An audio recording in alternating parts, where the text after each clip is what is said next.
Good evening, everyone, and welcome to another edition of If You Smell What the Arch is Cooking. I am your host, Archie Mitchell, and we are back for another week of action-packed action. Basically, tonight we're going to be having our quick hits. Of course, we will have our highlight reel involving Raw and SmackDown, and we'll be looking at AEW Dynamite and NXT from this past week. Not a lot going on the quick hits situation, but they are big news stories. So I'm not going to waste any more of your time. Let's not dilly dally.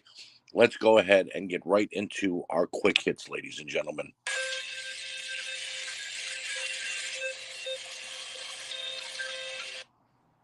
And this week, starting us off, Stephanie McMahon resigns from WWE as the CEO or co-CEO with Nick Khan. That puts Nick Khan in position as the full CEO of the company. And I don't understand why. She really didn't give a reason or as to what was going on. But this is now the second time that Stephanie has walked away from her position. The first time being when the allegations regarding Vince McMahon came out. She walked away. Vince stepped down and put her and Nick Khan in position as the CEOs. And now that Vince has returned, once again, Stephanie has walked away. I'm not sure if she is uncomfortable being around her father and maybe upset about the things that he has done, or if we're just looking at her not wanting to be involved in what she's got going on. But what I do know is that it seems like that whenever Stephanie does resign her position in the WWE, it leads to another news story breaking, because as soon as she went ahead and resigned, we then found out about our second quick hit, which is the possible sale of the WWE. Vince McMahon had himself put back in as the board of directors because he does have the lion's share of stock. And there has been a lot of rumors swirling, such as a sale to Saudi Arabia and their investment fund, the same fund that funds the LIV golf tournament that's been going on there and dishing out a lot of money to golfers all over the world, such as Phil Mickelson. And then talks of ABC and Disney, Comcast, along with NBC, Fox. There have been so many different suitors coming up to try to buy the WWE. One of which, actually, and this is a bit funny to me, is Tony Khan. Why? Because, well, think back to when Vince McMahon bought WCW. The WWE was firmly in position again in strength, picking up great ratings and everything that was going on. And then he said, yes, it's right. I bought my competition. Well, Tony Khan is not in the same position in regards to the ratings, but if he and his father were to purchase the WWE and form all of those both those companies into one giant company again, I'd find it pretty funny and ironic. You know what I mean? Vince bought WCW when it was on TNT and TBS, and pretty much after the invasion trashed it and kept what he thought was good. So would Tony Khan do the same? Would he keep Raw and SmackDown as they are and then have a monopoly having shows on Monday, Tuesday, Wednesday, and Friday? You know, two shows on Friday. Would he possibly move AEW Rampage to Thursday and have an entire monopoly on the TV channels every night of the week? Who knows? You know, this might be a good way for him to get Ring of Honor in the door as well. It's crazy to think the number one story that broke a couple days ago was that Saudi Arabia actually already bought the WWE, and a lot of people were moaning and groaning, myself included. Nate Maxon and I spoke about this on last week's show of who could possibly buy it, and myself and my buddies on the Nothing But Trouble podcast talked about it this week as well. So you're going to hear that coming up on the next episode when we do, get ready, a wrestling episode, ladies and gentlemen. We talked about it in droves about what we thought about the Saudi deal happening and what it could lead to. Here, now we're thinking about possibly Tony Khan. NBC, in my opinion, has their foot in the door in Comcast because they've got the WWE on Peacock. You know what I mean? And in all honesty, so does Fox because, well, they've got SmackDown on their channel. So you move Raw to Fox, you put SmackDown on FS1, you put NXT on FS2, and you've got the three big shows, and then you continue to allow Peacock to run the pay-per-views. It seems like a great deal to me, but there's been also a lot of fear. Well, what happens if a sale does happen, and who takes over, and yada yada yada. Well, basically, what would happen, ladies and gentlemen, from what we've heard, Triple H is staying permanently as the head of creative. Shawn Michaels would be running NXT, and of course, everybody else staying in place. Whoever buys the company would obviously put in their own CEOs and CFOs and whatnot, and vice presidents, but it will not bother the day-to-day operations in regards to the TV shows. So this is weary, though, for me. See, this is the problem. Every time Stephanie seems to walk away from her position, a big news story breaks, such as Vince McMahon being sued, Vince McMahon being Me Too'd, Vince McMahon paying all this hush money. It could, guys, be Stephanie McMahon basically throwing her father under the bus. We don't know, because now, one day after she resigned from her post, well, here goes. We got the WWE is definitely sold to Saudi Arabia's. We don't know. It could be Shane and Stephanie doing it together to try to destroy their father. I mean, look, the McMahons are maybe a great family and do great things in wrestling, but we don't know how they act behind the scenes. Stephanie and Shane have been wanting to be in control forever. And now the Triple H's, Stephanie may want to keep him in control.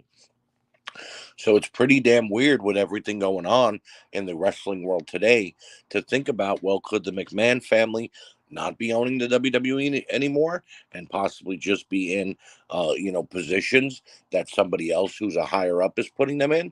Or could we possibly see the McMahon stay in power, but it not being Vince McMahon anymore? There's a lot of different ways that this could go. I, for one, am scared. I'm not going to lie to you guys. It just seems to me it's weird, and it could lead to a lot of problems later on in the future, and making us, the fans, deal with a lot of bullshit in regards to watching. So you never know, though. With that being said, let's go ahead and go get into my favorite part of the show. Let's go ahead and get into the highlight reel.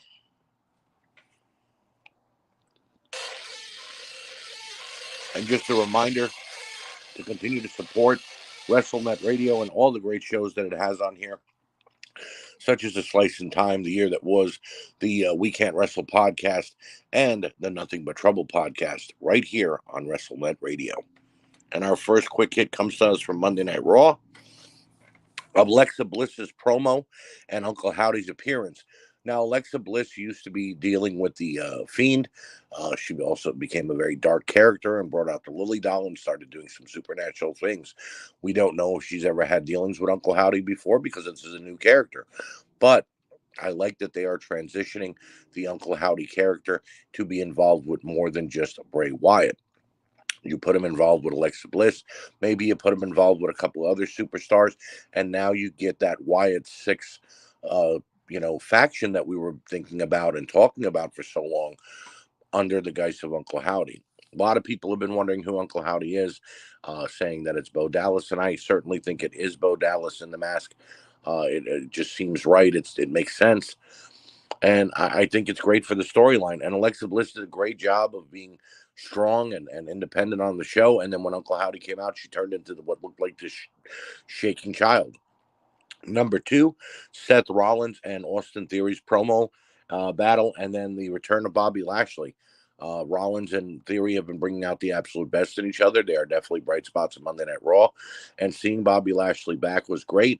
My only critique about this is that I thought Bobby Lashley got fired by Adam Pearce, and apparently he was just suspended. I'm not exactly sure. It just seems like maybe they flubbed a line there or something. A little interesting to see Lashley get back in with MVP or turn MVP down, and could this possibly make him a marked man for the new Hurt business that's being built up?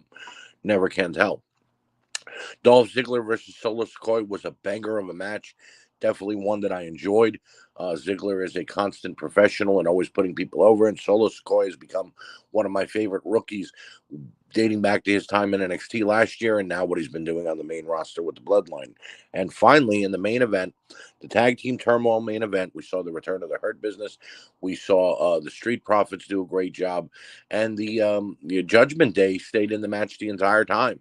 It was a little weird that they, after Finn Balor got injured, that they put Dominic in there because I don't feel that Dominic holds a candle to Finn Balor. But whatever the case may be, the Judgment Day now have a match with the Usos down the line, and it was very interesting to see. Over on Friday Night SmackDown, we had Gunther versus Braun Strowman. I did not expect this to be as great of a match as it was. You hear two big lumbering guys. You think it's going to be very slow and methodical. No, these guys went all out for the Intercontinental title on Friday Night SmackDown, and I for one, enjoyed it. We also had Bray Wyatt's promo, talking about returning to his roots and becoming the eater of world. That's the great thing about Bray Wyatt's character. You don't know where it's coming from this day and age. Is he going to change back to the Fiend? Is he going to be the eater of worlds? Is he going to go back to that backwoods bayou swamp guy? It could be anything right now, and especially with Uncle Howdy and a potential of a bringing in of the Uncle Brody character, which is him paying homage to Brody Lee. It really does lead to this character being not just one dimensional and always taking on a new form. And finally, Sami Zayn versus Kevin Owens in the main event of SmackDown. I don't usually deal well with matches that end in a non finish with the DQ and whatnot. But Sammy and Kevin did great for 22 minutes, and then the Usos coming out with Solo Sikoa and destroying Sammy. Sammy looking disjointed and not sure what to do and saying he wanted to take care of business leads me to continue to believe that by the Royal Rumble or just after it, we are going to see Sami Zayn get destroyed by the Bloodline and Roman Reigns, setting up Kevin and Sammy to challenge the Usos for the World Tag Team titles at WrestleMania. And if not, and they're leading towards the rumors that have been going on that Sami Zayn may be one of the guys challenging Roman Reigns for the World Heavyweight title over there at WrestleMania. That's fine with me too, because I think Sammy deserves at least a shot. I don't know if he's going to win it. I don't have a problem with it winning it, but I also could say that I definitely think that he has earned his shot at a world title and at a match with Roman Reigns. They've been building towards it for over almost a year. So moving on now to our next segment, we're going to go ahead and look at what NXT had to offer this past week.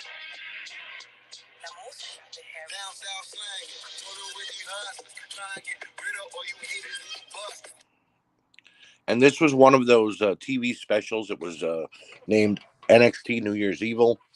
Chase U and Andre Chase do a rundown of tonight's card as our opener gets to get underway, and it's pretty damn enjoyable with all the looking back and everything they have set up for tonight. Tony D will take on Dijak in the opening match. Wesley is on commentary, and this was actually a fight, not a match. Tony D and Dijak just brawled throughout the entire match with right hands and chops. Tony tried to get Stacks involved, but Dijak took him out and delivered his finisher to Tony D to pick up the win in 10 minutes. Decent opener. Mackenzie is with Toxic Attraction, and both are flying high about the Battle Royal tonight. She asks them what happens if it comes down to JC and Gigi, and if they're left in the match alone. And they say then they both win. Interesting. The Creed Bros are set up to take on Indoshir, Sangha, and Veer Mahan. Sangha came out to the ring alone and said Veer wasn't there this evening, and apparently it's because Veer lost his father this past weekend and is with his family. Our condolences go out to him. After some back and forth talk, Jinder Mahal returned to NXT and helped Sangha attack the Creeds. Jinder said that Veer and Sangha fight for respect, but he doesn't. Interesting to see a former world heavyweight champion back over there on NXT. Pretty Deadly are backstage, and New Day come up and tell them that the Creeds and Indoshir never happened, so their matchup is next. Pretty Deadly run off in a jokey fashion. Sigh. Sangha is chased down by Valentina Perez, and she wants to know if this is the real him. He says yes and walks off. Elektra Lopez lets her know not to worry about him and worry about the Women's Battle Royal later on tonight. Pretty Deadly cut their usual promo in the ring and say tonight there'll be three of the best tag teams in NXT. And here come the jobbers, ladies and gentlemen. Kit and Prince dispose of the first team in 30 seconds, but cue the New Day. They aren't letting them get away with this BS and bring out the first of the two teams they've picked for Pretty Deadly to go up against, and it's Blade and Enoff. All four men went back and forth for about 10 minutes and had a great matchup, but Pretty Deadly had eliminated them as well. So out comes the returning Gallus. That's right, the Gallus boys are back, and they destroy Kit and Prince. Gallus throws Pretty Deadly around the ring and pick up the big win at the 17-minute mark. Gallus versus the New Day now for the NXT titles somewhere down the line. I'll take it. Julius Creed is backstage, and Ivy now tries to stop him from going crazy and finding Jinder Mahal. Why is Ivy always stopping the Creeds from fighting so much? It makes no sense. A vignette of Carla Mello Hayes and Trick Williams just chilling is shown. Mello is going to be big in 2023, in my opinion. And here comes the returning Tiffany Stratton. They did the right thing keeping her off TV, in my opinion, after her loss to Wendy Chu. Tiffany cuts a very annoying promo about her first 9 months in NXT, which makes no sense because she mostly lost, ladies and gentlemen.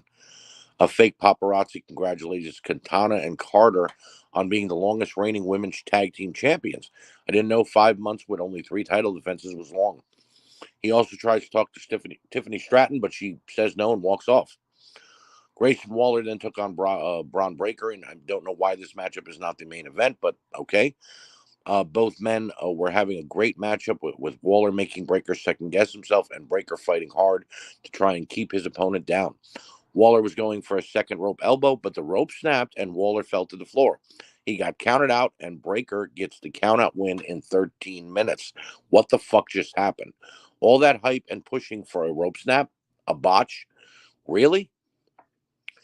Mackenzie is with women's champion Roxanne Perez, and she's rooting for anyone but Cora Jade. This is going to be a huge win for anyone and a huge match at Vengeance Day. She hears the threats of Toxic Attraction, but she's ready and cannot wait to watch tonight's main event. Well, that's why Breaker and Waller were in the middle of the show. We get highlights of what's been going on with Hank Walker, Charlie Dempsey, and Drew Gulak. I smell a heel turn. Walker takes on Dempsey. The big man Walker tried to use size, but Dempsey's speed and submission skill got him the upper hand. Dempsey got the win by tap out in 7 minutes. Drew Gulak did not turn. I'm kind of shocked. Alba Fire approaches the Surfer Girl, Saul Roca, and offers her a one-on-one match since their matchup got interrupted a couple of weeks ago. Roca is hesitant, and Fire snaps at her. She apologizes and walks off. Tyler Bate will return next week. I'm psyched for that. And apparently, Julius Creed got what he wanted, a singles match with Jinder Mahal. This was a great technical battle with Creed showing off big time. That jump to the top rope and belly to belly was awesome. But Mahal outsmarted him. A shot to the knee, a big boot, and his finisher let Mahal get the win in 8 minutes. I'm not understanding the booking, but okay. Gallus apparently beat down Briggs and Jensen backstage and off camera. Fallon and Kiana are trying to console them, but it's Battle Royal time. Women's Battle Royal is next. Bell rings and everyone just tears into each other, and Cora Jade is out within seconds. Wow. There's women fighting everywhere and being tossed out. We get down to exactly what was called toxic attraction, just Gigi and JC. They celebrate and then realize that they've got to fight. But JC pretends she's going to let Gigi win and then super kicks her out of nowhere. They fight for about a minute and then both end up on the apron fighting on the turnbuckle. Both land a shot and fall to the ground at the exact same time. Unexpected and pretty good ending. Post match, the referees argue over who landed first. We get replays, and all of it shows them landing at the same time. Then finally, a referee comes to a decision, gets in the ring, and names both women the winner. This was the right way to go, and we get a triple threat match with Roxanne Perez at Vengeance Day between Gigi Dolan and JC Jane and Roxanne Perez. Should be fantastic. But then we shoot to Shawn Michaels' office. This was unexpected. Shawn Michaels is with Braun Breaker and Grayson Waller, and he didn't like the way their match ended, neither did they, or I for that matter. He makes a rematch for Vengeance Day, and this will take place inside a steel cage. Thank you, Shawn, and I'm not shitting on Shawn Michaels anyway, but what is the steel cage going to do because the match ended in a countout? Yes, they can't go to the outside, but it was a rope break.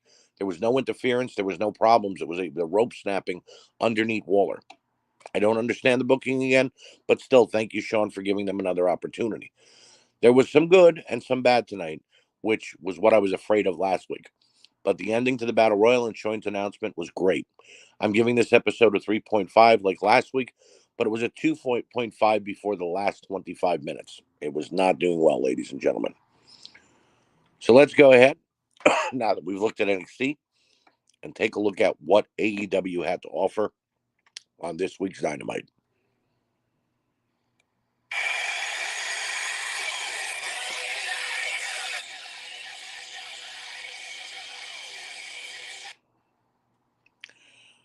And the show immediately starts with Jon Moxley on his way to the ring, and I guess it's going to be that kind of night. Let's go to the ring. Moxley taking on Adam Page. This started out as a brawl and ended as a brawl because both men just wanted to fight. Moxley tried to go ground and pound, but Page kept fighting back and pushing Moxley to fight. We saw a reversal and a buckshot lariat by Page, who got the win in 15 minutes. Great opener. Post-match, doctors check on Moxley, so we're going to fake a Mox concussion to keep this storyline going. I get it. Excalibur then gives us an update after the commercial break and tells us that Moxley is being checked on, and the doctors say that he may be seriously hurt. That's right. They're faking this despite Hangman getting really hurt. Absolutely stupid. Tony Schiavone is in the ring and welcomes us back and welcomes back the returning Adam Cole, baby. And what an ovation he received. Cole gives us an update on what's been going on with him and his injuries. Sounds like the guy's been going through hell. He appreciates the fans and how they've been supporting him for the last 6 months. He has some bad news, but it's not for him. It's for the AEW locker room. He is back and he's not going anywhere. He thought his career was over, but no, he ain't done yet. Glad to see him back, ladies and gentlemen. Adam Cole is a bright spot of any roster. The Acclaimed hype that they'll be getting a star on the Hollywood Walk of Fame next week. Really? Lee Moriarty and Big Bill take on Jungle Boy and Hook. This was a one-sided match for the entire beginning. To end, Moriarty and Bill just kept on their opponents and looked to have this one won. But Jungle Boy and Hook made a comeback. We saw the submission from Hook, and he and Jack Perry got the win in 9 minutes. Renee is with Orange Cassidy and Danhausen, and the guy from Cobra Kai, the really fat guy with the beard, and he interrupts them and said that he was a big fan of Renee and Danhausen. Segment ended with the best friends saying they're still friends and hugging. Why the pointless segment? MJF comes out before the next match and makes fun of Takeshita and the crowd. He makes the obvious but funny joke about Takeshita's name. Takeshita tells him to kiss his ass, and MJF gets pissed. He says everyone thinks he's afraid of Danielson and the Iron Man match. He says he can go an hour, just as your mother, sister, and wife know. This was great, a great promo from Max, and he's doing a great job as champion. He even pokes fun at Ken Jeong from The Hangover, and a guy I hate in Freddie Prinze Jr., who's busting to be relevant in the wrestling business. I don't know why, but I constantly hear stories of Freddie Prinze Jr. lending a helping hand. I get it. He was on the SmackDown booking committee for a while, but damn, Freddie, stay in your lane. The Bryan Danielson makes his way to the ring, and he is going to take on Takeshita. This was a classic from the minute the bell rang. Danielson is on another level, and Takeshita stood toe-to-toe with him. The youngster almost had a couple of near falls, but Danielson just kept going. Danielson locked in a submission and got the win in 15 minutes. Renee is now with Juice Robinson, and he challenges Darby Allin to a TNT title match on Friday. That's going to be a banger, I have to say. And then Tony Storm and Saraya come out to take on Britt Baker and Jamie Hayter. This was not the best women's tag match ever, and I'm glad it didn't go long, or last actually as well. It should not have been the main event, and I thank God for that. Storm and Saraya were sloppy throughout the match and made it hard to watch. Baker and Hayter did great, but couldn't keep up with all the mistakes. Sheeta comes out and distracted the ref by accident, which allowed Britt to use a kendo stick on Hayter, and then allowed Hayter to get the win at the 13-minute mark. End this storyline now, AEW. Saraya and Tony are Athena, all of these women who are out to hurt their opponents and don't know how to work lately. Send them to Ring of Honor for now. Let them get better seasoned, and let the real stars like Baker and Hayter and Jade and even Nyla Rose actually have matches. We hear from Eddie Kingston and Ortiz about their matchup with House of Black that will happen this Friday. There's tension between these two, but I think they'll stick together. Then the Jericho Appreciation Society, dumbest name ever, are in the ring. Daddy Magic or Dumbass McGee try to hype up the crowd, and I'm cringing. This whole segment was so Jericho could boast about going to PWG and what he did to Ricky Starks. He's on a 3-match losing streak, but yeah, let's give Jericho more TV time. Ricky Starks and Action Andretti hit the stage. Starks throws daggers at Jericho.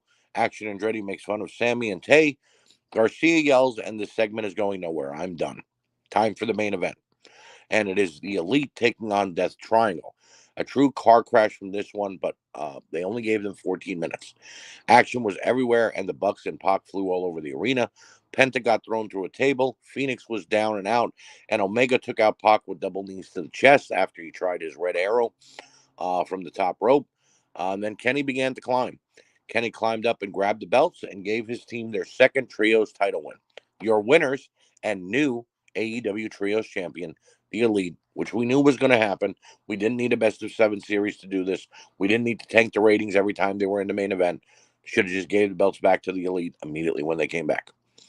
Again, just like NXT, there was some good and bad. The MJF promo and Danielson match and the main event were all great, and the opening match, but the rest was bad. Giving AEW a 3 out of 5. Both shows need to step it up.